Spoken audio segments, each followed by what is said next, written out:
So isang napakagandang balita nga po ang dumating para sa NLEX superstar Robert Bolick. Ito po ay dahil pumirma ito ng 3 taong contract extension sa ilalim ng NLEX Road Warriors. At mukhang ayaw na talaga ng NLEX pakawalan pa si Bolick dahil ayon sa Spin, ay ang pinirmahang bagong kontrata umano ni Bolick sa NLEX ay nagkakahalaga ng 1 million pesos per month o sumatotal na 36 million pesos sa loob ng 3 taon. Kaya naman panalong-panalo talaga si Berto dito. Samantala, bagamat nga po kumpirmado ng hindi talaga makakapaglaro sa FIBA World Cup Asian Qualifiers 4th window ang naturalized player na si Justin Brownlee nang dahil sa kasalukuyan pa itong nagpapagaling ng kanyang mga injury sa Amerika, ay tila umaasa pa din ang Gilas head coach Tim Cone sa isang milagro. Ayon kay Tim Cone ay kung may milagro umanong mangyari at biglang makahabol si Brownlee at magdesisyon na maglaro para sa game ng Gilas bukas at maging sa darating na Asian Games, ay hindi daw siya magdadalawang isip na ipasok agad ito sa final lineup. Giit ni Cone na ang Ginebra superstar daw ang bukod tanging plug and play player na maghahatid ng panalo sa Gilas. Kailangan lang daw ni Coach Tim limitahan ang minuto ni Brownlee dahil sa kasalukuyang karamdaman nito. Kaya nananatiling bukas ang pintuan ng Gilas para kay Brownlee kahit wala itong ensayo. Ayon naman sa ibang fans, hindi lang naman daw si Brownlee ang magiging susi upang makamit ng Gilas Pilipinas ang tagumpay. Naniniwala ang mga fans na marami pang mahuhusay na PBA players na pwedeng pumalit sa posisyon nito kung may sapat lang daw na panahon sa preparasyon, pagsasanay at makabagong sistema.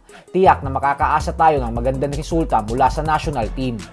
Sa kabilang banda naman mga idol ay excited na ang 7'3" player Kai Sotto sa pagbabalik laro para sa Gilas makalipas ang halos 2 taon nitong hayato sa kupunan. Ayon sa latest interview kay Sotto, kinausap daw siya ng Gilas head coach Tim Cone kasama ang management at inalok ang oportunidad para muling maglaro sa national team. Binalita din daw kay Sotto na muli niyang makakalaro ang dating mga kasamahan sa Gilas na sina CJ Perez at Junmar Fajardo, bagay na ikinatuwa naman niya. Dagdag pa ni Sotto na lubos ang pasasalamat niya kay Coach Tim Cone sa walang sawang tiwalang binibigay nito sa kanya. Kwento ng Gilas bigman na simula bata pa lang daw siya ay saksi na siya sa mga practices ng Alaska kasama ang ama nitong si Ervin Sotto. Kaya naman alam na alam daw ng 7'3" player ang mga estilo at sistema ni Cone upang patakbuhin ng isang team. Ang makalaro sa pamumuno ng Gilas head coach ay munting pangarap niya lang daw, sabi ni Sotto. Ngayon ay masaya siyang matawag itong coach. Ganun na din ang pagbabalik sa Gilas.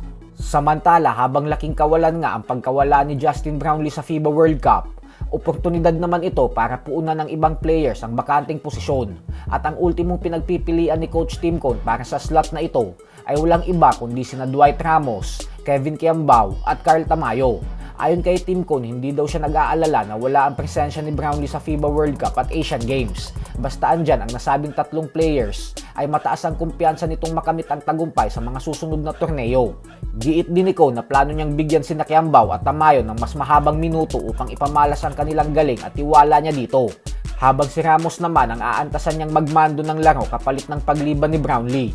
Nilinaw din ni Cone na kahit napilayan sila ng dahil sa pagkawala ni Brownlee, ay mas mabibigyan naman daw ng tsansa ang ibang players na magpakitang gilas ng dahil dito. So hanggang dito na lang po muna tayo mga idol.